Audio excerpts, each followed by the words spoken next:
My name is Ari Kaplan. I'm an attorney and a writer. I spent almost 9 years practicing with large law firms, and during that period published somewhere around 125 articles. And I'm lucky that I just finished a book on creative marketing that will be published by Thomson West sometime in early 2008. It's geared toward empowering law students and junior lawyers and teaching them ways that they could control more of their careers and enhance their positions at their firms or within the legal community.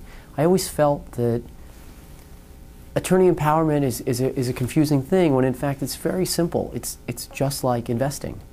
If you start investing when you are 25, research shows you'll have much more success at 65, at 70, as opposed to lawyers who tend to start this process at 30, 32, 34, and then they sort of get nervous. They start scrambling. They're not really sure what the next step should be. So if you start building organically and in law school, when you first start to practice, it's much more seamless. It's much easier. The people you connect with, the things that you do, things that you know, are much more natural to you.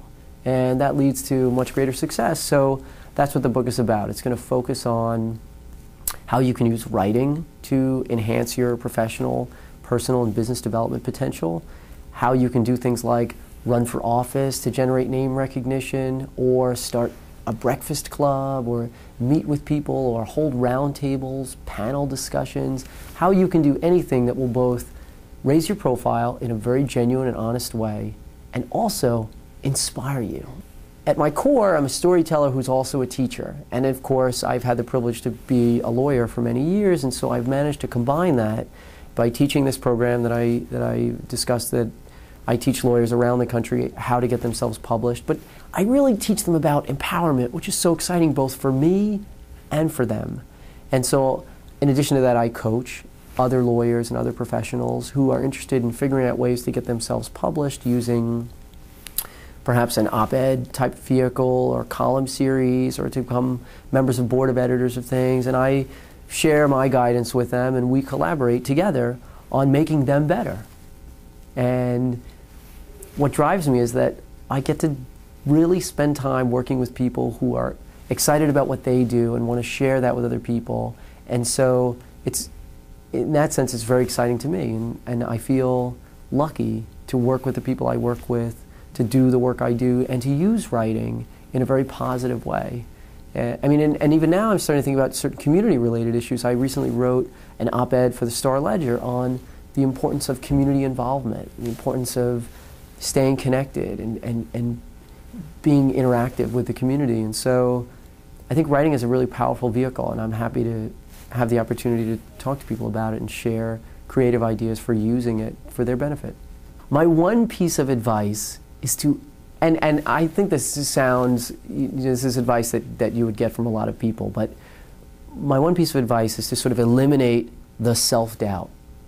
And lots of people say this. It's funny because we often, and I include myself in the we, but we often miss the simplicity of doing things. Warren Buffett, he'll tell you, buy Coca-Cola because you drink Coca-Cola, and buy Gillette because everybody uses a Gillette razor, and you think, no, that can't be right. I have to go out and buy something I've never heard of that has a name and an industry that no one's ever known about, because that's got to be the thing. It can't just be me buying McDonald's because lots of people eat McDonald's. It's illogical. But actually, we know that the case is totally different, that he's right, and that when you're thinking about the things that you want to do and the ways that you want to do them, it's okay to just sort of think logically, if I call someone, they might call me back. Or if I send someone an email, they might email me back. And I often have this. I often will sit there doubting, should I send this email? Should I, if I read about something and then I email the author of an article, should I do that? Am I going to look silly? 9 times out of 10, the person will call me back and say, or email me back and say, thank you very much for doing that. I have coaching clients who will say to me, Ari, I didn't hear back. I pitched a story, I didn't hear back. They must not be interested. And I always say, I bet you they are interested. Look at who you are. You're this great lawyer. You're this great professional. I'm sure they'd want to talk to you. why don't you call them? They'd be happy to talk to you. Most often, someone will call me back and say, you won't believe it, they took my call and they were really gracious and we had a great conversation. And I think no matter what happens, no matter whether this person's article gets published, whether we continue to work together, that person's day was completely transformed by that slight and tiny effort. And so in the same way that Warren Buffett says something like, oh, it's so simple, just buy this, I say it's so simple, send an email, make a phone call, avoid the self-doubt. It doesn't help anything. So, and you know, I keep bringing up I started this interview with a discussion of investing and how business development is like investing, in that the earlier you start and the better you calculate early, the greater your return will be later. And so it's not inconsistent that now I'm making a point about things that you would want to keep in mind when I talk about, you know, this great investor, because it's all very much the same, except instead of investing your money in a stock, you're investing your time and your energy in yourself.